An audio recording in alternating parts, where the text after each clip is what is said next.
Hello friends, எல்லாரும் எப்படி இருக்கீங்க? நல்லா இருக்கீங்களா? வெல்கம் டு மீனா பொண்ணு சமையல். இன்னும் சேனல் சப்ஸ்கிரைப் பண்ணலாம், சப்ஸ்கிரைப் பண்ணுங்க. பக்கத்துல இருக்க பெல் பட்டனை பிரஸ் பண்ணுங்க. இன்னைக்கு உங்களுக்கு ஒரு ஸ்பெஷல் டிஷ் செய்ய போறேன். புளியோதரை. புளியோதரையில என்ன ஸ்பெஷல் பாக்குறீங்களா?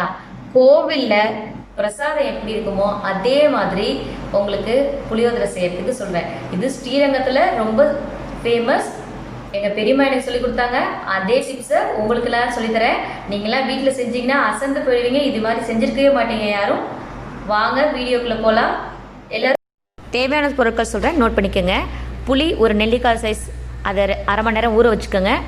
கடலைப்பருப்பு 2 ஸ்பூன், வெந்தயம் 1 ஸ்பூன், முழு மல்லி 1 ஸ்பூன், மிளகாய் 6 நம்பர், பெப்பர் அரை ஸ்பூன், ஜீரகம் அரை ஸ்பூன், ரைஸ் 1 ஸ்பூன், நிலக்கடலை 2 ஸ்பூன், கருவேப்பிலை தேவையான அளவு, கடுகுளுத்தம் பருப்பு தேவையான அளவு, சால்ட்டு தேவையான அளவு, ஆயில் தேவையான அளவு, 1 ஸ்பூன் மஞ்சள் தூள், எள்ளு 1 ஸ்பூன் எடுத்துக்கோங்க. நான் எள்ளு பொடி பண்ணி வச்சுருக்கேன், அதனால் நான் அப்புறம் காட்டுறேன். ஒரு பேனை ஹீட் பண்ணிக்கோங்க. அதில் ஃபஸ்ட்டு நிலக்கடலையை வறுத்து எடுத்து வச்சுக்கோங்க. நிலக்கடலை மட்டும் ஃபஸ்ட்டு வறுத்து அதை தனியாக எடுத்து வச்சுக்கோங்க. அது ஏன்னா தோல் நீக்கணும் இல்லையா, அதனால் அந்த டைமுக்காக தான். அதுக்கப்புறம் கடலைப்பருப்பு எடுத்து வச்சுக்கோங்க, அந்த பேனில் போடுங்க.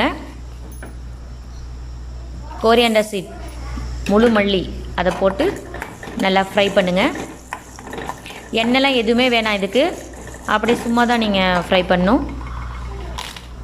மிளகாய் 4 நம்பர் இதில் போட்டிருக்கேன். காம்பு நிற்காதீங்க, காம்பில் தான் நிறைய காரம் இருக்கும், அதனால தான் நான் மிளகாய் அப்படியே போட்டிருக்கேன். வெந்தயம் 1 ஸ்பூன் போட்டுருங்க.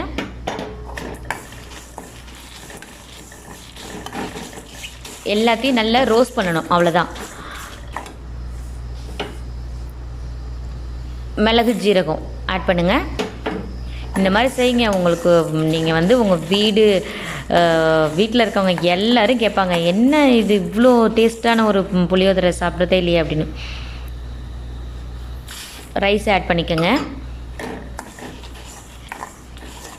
சப்போஸ் நீங்கள் இதெல்லாம் வறுத்து இடத்தி ரெடி பண்ணி வச்சுட்ட பிறகு உங்களுக்கு தேவையான அளவு கூட நீங்கள் போட்டுக்கலாம்.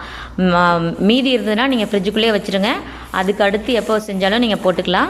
இது கெட்டு போகாது, ஏன்னா நம்ம எண்ணெய்லாம் எதுவும் போடல. ஸோ சப்போஸ் எக்ஸ்ட்ரா இருந்தாலும் எடுத்து வச்சுக்கோங்க. இங்கே பாருங்கள், இந்த மாதிரி நல்லா வறுபட்டவுடனே ஸ்டவ் ஆஃப் பண்ணி கொஞ்சம் அதை குளிர வச்சுருங்க. இப்போது ஒரு பேனில் எண்ணெய் ஊற்றிக்கங்க. கடலைப்பருப்பு போட்டு தாளிங்க. அந்த கடலைப்பருப்பு கொஞ்சம் அந்த செவந்து வந்த உடனே கடுகுளுத்தம் பருப்பு போட்டு தாளிங்க. மிளகாய் ஆட் பண்ணிவிடுங்க. கருவேப்பிலை சேர்த்துருங்க. இப்போது அந்த புளி ஊற வச்சோம் இல்லையா, அது நல்லா கரைச்சி வச்சுருக்கேன், அந்த புளி தண்ணியை ஊற்றிடுங்க. மஞ்சள் தூள் 1 ஸ்பூன், ஒரு அரை ஸ்பூன் ஆட் பண்ணிக்கோங்க.